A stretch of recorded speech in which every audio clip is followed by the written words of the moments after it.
Big boss Malayalam season 6 അങ്ങനെ ഇന്നത്തെ എപ്പിസോഡിന്റെ ഒരു പ്രൊമോ വന്നിട്ടുണ്ടായിരുന്നു. അതായത് ഹൈജീൻ ഇഷ്യൂവില് ജാസ്മിന് വൃത്തിയില്ല, ജാസ്മിൻ ചെരുപ്പ് ഉപയോഗിക്കാണ്ടാണ് ബിഗ് ബോസ് ഹൗസിൽ നടക്കുന്നത്.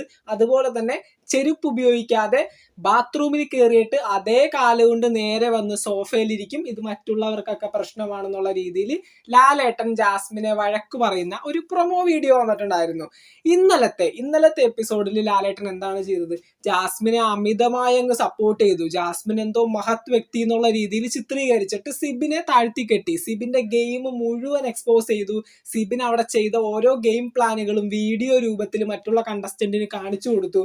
എന്നിട്ട് സിബിനെ നല്ല രീതിയിൽ തേച്ചൊട്ടിച്ചു ഇന്നലെ ലാലേട്ടൻ. ഇന്ന് വന്നിട്ട് ജാസ്മിന്റെ ഒരേ ഒരു കുറ്റം മാത്രമാണ് ലാലേട്ടൻ കണ്ടുപിടിച്ചിരിക്കുന്നത്. ചെരുപ്പ് ഉപയോഗിക്കാതെ ഹൈജീൻ ഇല്ലാതെ ബിഗ് ബോസ് ഹൗസിൽ തേരാപ്പാര ഓടി നടക്കുന്ന ജാസ്മിൻ. ഈ ഒരു കുറ്റം പറഞ്ഞ് ജാസ്മിന്റെ കാര്യം അതോടുകൂടി ക്ലോസ് ചെയ്യും. ഈ ഒരാഴ്ചയിൽ ജാസ്മിൻ എന്തൊക്കെയാണ് ചെയ്തിട്ടുള്ളത്? അതിനു മുമ്പ് ഞാനൊരു കാര്യം പറയാം. ഇന്നലത്തെ എപ്പിസോഡിന്റെ പകുതിക്ക് വെച്ച് സിബിനെ തേച്ചൊട്ടിച്ചതിന് ശേഷം, അതായത് ജാസ്മിനെ മാലാക രൂപത്തിൽ ചിത്രീകരിച്ചിട്ട് ലാലേട്ടൻ ബ്രേക്ക് എടുത്തു പോയി.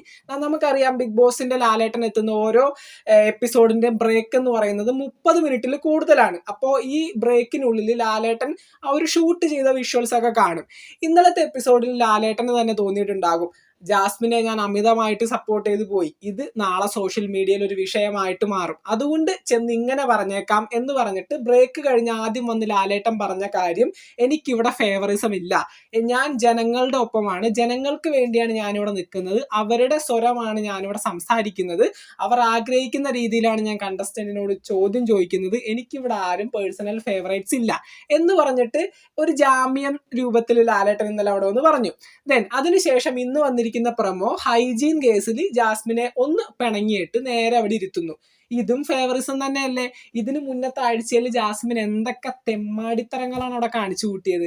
ഒന്നാമത്തെ കാര്യം, അവിടെ കിടന്ന് ഒച്ചപ്പാടെടുത്ത് അലറിയ കേസ് നിങ്ങൾ എല്ലാവരും ഓർക്കുന്നുണ്ടാവും. മൈക്കൊന്നും ഇടാതെ അതൊക്കെ വലിച്ചെറിഞ്ഞ് കളഞ്ഞ് ഓരോ ഇഷ്യൂവിൽ ഗബ്രി ആയിക്കൊള്ളട്ടെ വീട്ടിലെ കാര്യങ്ങൾ ആലോചിച്ചെന്നൊക്കെ പറഞ്ഞുകൊണ്ട് ജിൻഡോനോടും മറ്റുള്ള കണ്ടസ്റ്റൻസിനോടും വളരെ മോശമായിട്ട് ചാടിക്കടിച്ച് പ്രാന്തെടുത്ത് അവശതയായിട്ട് നടന്ന ജാസ്മിനെ നിങ്ങൾക്ക് എല്ലാവർക്കും ഓർമ്മയില്ലേ? അതിനുശേഷം ജയിലിൽ എന്താണ് സംഭവിച്ചത്?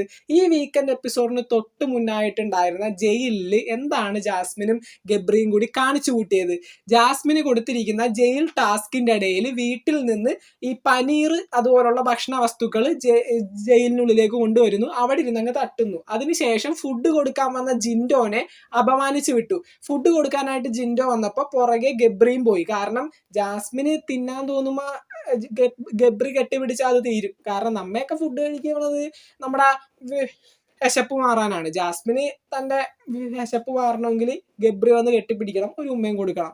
അപ്പോൾ ഗബ്രിക്ക് അതറിയാം. ഗബ്രി പുറകെ അങ്ങ് ചെന്നു. എന്നിട്ട് നമ്മുടെ ജിൻഡോ ആ ഒരു ഫുഡും കാര്യങ്ങളൊക്കെ എടുത്ത് ജയിലിൽ ഇങ്ങനെ ഇറക്കി വെക്കാണ്. ആ ഒരു സമയത്ത് ജിൻഡോന്റെ മുഖത്തെ കൂടി രണ്ടുപേരും കൂടി കെട്ടിപ്പിടിക്കുന്നു. എന്നിട്ട് നമ്മുടെ ജിൻഡോനൊരു ചോദ്യം, അളിയ ഇടയെ കയറി നിന്നിട്ടും കാര്യമില്ലാതായല്ലോ എന്നൊക്കെ പറഞ്ഞിട്ട് വളരെ മോശമായി പോയി അങ്ങനെയൊക്കെ ചോദിക്കുന്നത്. ഒരു പബ്ലിക് പ്ലാറ്റ്ഫോമിൽ വന്നിട്ട് ബിഗ് ബോസ് പോലെ ഒരു ഇത്രയും ലക്ഷക്കണക്കിന് ആളുകൾ കാണുന്ന റിയാലിറ്റി ഷോയിൽ വന്നിട്ട് ഇമാതിരി തോന്നിയാസം പറയാനായിട്ട് ജിൻഡോ നല്ല രീതിയിൽ കൊടുക്കുന്നുണ്ടായിരുന്നു. ജാസ്മിനും ആ സമയത്ത് വായ തോന്നിയതൊക്കെ വിളിച്ചു പറഞ്ഞു. അതിനുശേഷവും ഇമാതിരി പരിപാടികൾ ജയിലിന്റെ ഇടയിൽ ഗബ്രി ചെല്ലുന്നു, ജയിലിന്റെ അഴികൾക്കിടയിൽ കൂടെ കെട്ടിപ്പിടിക്കുന്നു. ഇമാതിരി ഉഡായിപ്പ് പരിപാടികൾ മാത്രമാണ് ജാസ്മിൻ ഈ ഒരാഴ്ച അവിടെ കാണിച്ചു കൂട്ടിയത്. ഇതൊക്കെ കണ്ടു കഴിഞ്ഞാൽ കാണുന്നവൻ അരിയാഹാരം കഴിക്കുന്നവനാണെങ്കിൽ അവന് മനസ്സിലാകും ലാലേട്ടനോ ബിഗ് ബോസിനോ ജാസ്മിനോട് എന്തോ ഒരു ഫേവറിസം കാണിക്കുന്നുണ്ടെന്ന്. ലാലേട്ടൻ ഈ കേസിൽ ഞാനൊന്നും പറയുന്നില്ല, കാരണം അദ്ദേഹം ഇതിന്റെ ആങ്കറാണ്. ബിഗ് ബോസ് കൊടുക്കുന്ന സ്ക്രിപ്റ്റ് പ്രകാരമാണ് ലാലേട്ടൻ അവിടെ വന്നിരുന്നു ഓരോ കാര്യങ്ങളും കണ്ടസ്റ്റൻസ് ആയിട്ട് ഇന്ററാക്ട് ചെയ്യുന്നത്. ഇനിയിപ്പോൾ നമ്മൾ വിചാരിക്കുന്നതൊക്കെ തെറ്റാണെങ്കിൽ, ബിഗ് ബോസിന് ജാസ്മിനോട് യാതൊരു ഫേവറിസവും ഇല്ലെങ്കിൽ മറ്റുള്ള കണ്ടസ്റ്റൻസിനെ കാണുന്നത് പോലെ തന്നെയാണ് ജാസ്മിൻ ജാഫർ എന്ന് പറഞ്ഞ വ്യക്തിയെ ബിഗ് ബോസ് കാണുന്നതെങ്കിൽ ഇന്ന് ബിഗ് ബോസ് ലാലേട്ടനോട് പറയണം, ഈ കാര്യം മാത്രം ചോദിച്ചാൽ പോരാ. അതായത് ഹൈജീന്റെ കാര്യം മാത്രം ചോദിച്ചാൽ പോരാ, ചെരുപ്പിടാതെ ബിഗ് ബോസിൽ ഓടി നടക്കുന്ന കാര്യം മാത്രം ചോദിച്ച് ആ ഒരു പ്രശ്നം മാത്രം തീർത്താൽ പോരാ. ഒരുപാട് കാര്യങ്ങൾ അവിടെ ജാസ്മിനോട് ചോദിക്കാനും ഉത്തരങ്ങൾ അറിയാനും ജനങ്ങൾ കാത്തിരിക്കുകയാണ്. ലാലേട്ടൻ ഇന്നലത്തെ എപ്പിസോഡിൽ പറഞ്ഞത് ശരിയാണെങ്കിൽ ഞാൻ ജനങ്ങളുടെ പക്ഷത്താണ്, അവരുടെ വോയിസ് ആണ് ഞാനിവിടെ സംസാരിക്കുന്നത് എന്നുള്ള രീതിയിൽ ലാലേട്ടൻ പറഞ്ഞത് മനസ്സിൽ തട്ടിയാണെങ്കിൽ ഇന്ന് ജാസ്മിനോട് ചോദിക്കാനായിട്ട് ഒരുപാടധികം കാര്യങ്ങളുണ്ട്. അതെല്ലാം ചോദിച്ചേ പറ്റൂ. ബിഗ് ബോസ് ഹൗസിൽ കിടന്ന് ആവശ്യമില്ലാതെ ഒച്ചയും ബഹളവും ഉണ്ടാക്കി ഒരു സൈക്കോപാത്തിനെ പോലെ പെരുമാറിയതും അതുപോലെ തന്നെ ജയിലിൽ കിടന്ന് തോന്നിവാസം കാണിച്ചു കൂട്ടിയതും എല്ലാം അറിയാനായിട്ട് ഞങ്ങൾക്ക് ആഗ്രഹമുണ്ട്. ലാലേട്ടന് ഇതെല്ലാം ഇന്ന് ചോദിച്ചേ പറ്റൂ.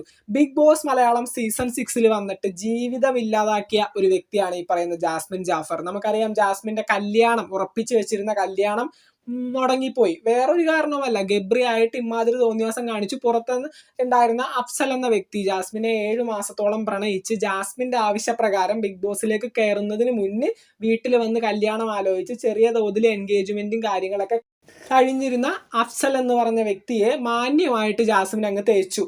നമ്മുടെ അഫ്സൽ എന്ന് പറയുന്ന ആ ഒരു പയ്യൻ ഈ പറയുന്ന തൻ്റെ ഇൻസ്റ്റഗ്രാം ഐഡിയിൽ ഒരു പോസ്റ്റും കാര്യങ്ങളൊക്കെ ഇട്ടിട്ടുണ്ടായിരുന്നു. എന്നെ ജാസ്മിൻ വളരെ നല്ല രീതിയിൽ ചതിച്ചു. ഒരു റിയാലിറ്റി ഷോയിൽ വന്നിട്ട് എങ്ങനെയാണ് ആളുകളെ പറ്റിക്കുന്നതെന്നുള്ള ഏറ്റവും വലിയ എക്സാമ്പിളാണ് ജാസ്മിൻ ജാഫർ. അവളെ കണ്ടിട്ട് എനിക്ക് നേരിട്ട് ചില കാര്യങ്ങൾ ചോദിക്കാനുണ്ട്. ഇനി ഞങ്ങൾ തമ്മിൽ യാതൊരു ബന്ധവുമില്ല, പറഞ്ഞുറപ്പിച്ചു വെച്ചിരിക്കുന്ന കല്യാണത്തിൽ നിന്ന് ഞാൻ പിന്മാറുന്നു എന്നൊക്കെ പറഞ്ഞിട്ട് അഫ്സൽ ഒരു വലിയ പോസ്റ്റ് ഇട്ടിട്ടുണ്ടായിരുന്നു. ഇൻസ്റ്റാഗ്രാമിൽ അതിന്റെ ഫോട്ടോസും കാര്യങ്ങളൊക്കെ ഇട്ടിട്ടുണ്ട്. പുള്ളിയുടെ അക്കൗണ്ടിൽ കയറി കഴിഞ്ഞാൽ നിങ്ങൾക്ക് അത് കാണാം. അങ്ങനെ ജീവിതം പോലും ഇല്ലാതാക്കിയ ഒരു വ്യക്തിയാണ് ജാസ്മിൻ. ഇനി എങ്ങനെ പുറത്തിറങ്ങി ജീവിക്കും? അതൊന്നു കേൾക്കട്ടെ. ജാസ്മിൻ ഇവിടെ പുറത്തിറങ്ങിയിട്ട് എങ്ങനെ ആളുകളെ ഫേസ് ചെയ്യും? സ്വന്തം വീട്ടുകാരെ എങ്ങനെ കാണും? ഗബ്രി എന്ന ആ ഒരു പയ്യനെ നിങ്ങൾ കല്യാണം കഴിച്ചാൽ പോലും ജനങ്ങളുടെ മുന്നിൽ ഒരുമാതിരി തോന്നിവാസിയായിരിക്കും, നിങ്ങൾ ധിക്കാരിയായിരിക്കും. അതുപോലെ തന്നെ ഒരു അറിയാലോ, ഞാൻ ആ ഒരു വേർഡ് എടുത്ത് പറയുന്നില്ല. ഇത് ഒരുപാട് പേര് കാണുന്ന ഒരു വീഡിയോ ആയിരിക്കും, അതുകൊണ്ട് ഞാൻ അങ്ങനെ അധിക്ഷേപിക്കുന്നില്ല. എന്തായാലും നിങ്ങൾക്ക് മനസ്സിലായി കാണും. അപ്പോൾ ഇങ്ങനെയുള്ള ആളുകളെ ജനങ്ങൾ എങ്ങനെ കാണുമെന്നുള്ള കാര്യം നമുക്ക് ഊഹിക്കാവുന്നതേ ഉള്ളൂ. ഇനി മുന്നോട്ടുള്ള ജീവിതം ഒരുപാട് കഠിനകരമായിരിക്കും. ഇനിയെങ്കിലും ബിഗ് ബോസിൽ മര്യാദക്ക് നിന്നാലേ നിങ്ങൾക്ക് പുറത്തിറങ്ങിയാലൊന്ന് തല ഉയർത്തി നടക്കാൻ പറ്റുള്ളൂ. ഇപ്പൊ തന്നെ സോഷ്യൽ മീഡിയയിൽ ജാസ്മിൻ ഒരു വലിയ വിവാദ വിഷയമാണ്. ഇനിയിപ്പോ ബിഗ് ബോസ് കൂടി ജാസ്മിന്റെ ഒപ്പമാണെന്ന് അറിഞ്ഞു കഴിഞ്ഞാൽ അടുത്ത സീസൺ ഒക്കെ കാണാനായിട്ട് ഒറ്റ മനുഷ്യനുണ്ടാവില്ല. അപ്പൊ ജാസ്മിന്റെ ഓരോ തെറ്റുകളും ചൂണ്ടിക്കാണിക്കേണ്ടത് ബിഗ് ബോസിന്റെ ഉത്തരവാദിത്വമാണ്. ജനങ്ങൾക്ക് ചോദിക്കാനായിട്ട് ഒരുപാടധികം കാര്യങ്ങളുണ്ട്. അതൊക്കെ മനസ്സിലാക്കി കണ്ടറിഞ്ഞ് ജാസ്മിനോട് ചോദിച്ചാൽ നല്ല രീതിയിൽ ഈ ഒരു ഷോ മുന്നോട്ട് പോകും. അല്ലാതെ ഫേവറിസം കാണിച്ച് ഒരു കണ്ടസ്റ്റൻസിന്റെ അടുത്ത് നിന്നിട്ട് ഒരു കാര്യവുമില്ല. കാണുന്ന ജനങ്ങൾക്ക് ഇതെല്ലാം മനസ്സിലാകും. അപ്പോൾ അവർ പൊട്ടന്മാരാണെന്ന് വിചാരിച്ച് ബിഗ് ബോസ് എന്ന റിയാലിറ്റി ഷോ മുന്നോട്ട് കൊണ്ടുപോകാനായിട്ട് ശ്രമിക്കരുത്. എല്ലാവർക്കും എല്ലാം മനസ്സിലാവുന്നുണ്ട്. അതൊന്ന് മനസ്സിലാക്കിയിട്ട് ബിഗ് ബോസ് കൂടി മര്യാദക്കൊന്ന് കളിക്കാം. ഇമാതിരി മാറ്റിപ്പിടിക്കലാണെങ്കിൽ അടുത്ത സീസൺ മുതൽ ജനങ്ങൾ മാറ്റിപ്പിടിക്കും. 9:30 മുതൽ ഏഷ്യാനെറ്റ് വെക്കില്ല, വേറെ ഏതെങ്കിലും ചാനൽ വെച്ചിരുന്ന് മറ്റ് ചില പരിപാടികൾ കാണും. അപ്പൊ TRP ഉണ്ടാവില്ല, റേറ്റിംഗ് ഉണ്ടാവില്ല, എൻ്റെ മോളും ഇല്ല, ഏഷ്യാനെറ്റും ഇല്ല, ഹോട്ട്സ്റ്റാറും ഇല്ല, ബിഗ് ബോസും ഇല്ല, ഒന്നും ഉണ്ടാവില്ല, ആരും ഉണ്ടാവില്ല കൂടെ.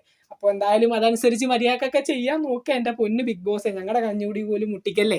അപ്പോൾ നമുക്ക് നോക്കാം ബിഗ് ബോസ് മലയാളം സീസൺ 6 പുതുപുത്തൻ വിശേഷങ്ങൾക്കായിട്ട് ചാനൽ ഇതുവരെ സബ്സ്ക്രൈബ് ചെയ്തവർ തീർച്ചയായിട്ടും സബ്സ്ക്രൈബ് ചെയ്ത് സപ്പോർട്ട് ചെയ്യുക. വീഡിയോ ലൈക്ക് ചെയ്ത് കാണുന്നവർ ഒന്ന് ലൈക്കും കൂടി ചെയ്തേക്കാം. നിങ്ങളുടെ വിലയേറിയ അഭിപ്രായങ്ങൾ താഴെ കമന്റുകളായിട്ട് അറിയിക്കാം. നമുക്ക് മറ്റൊരു വീഡിയോ കാണാം. താങ്ക്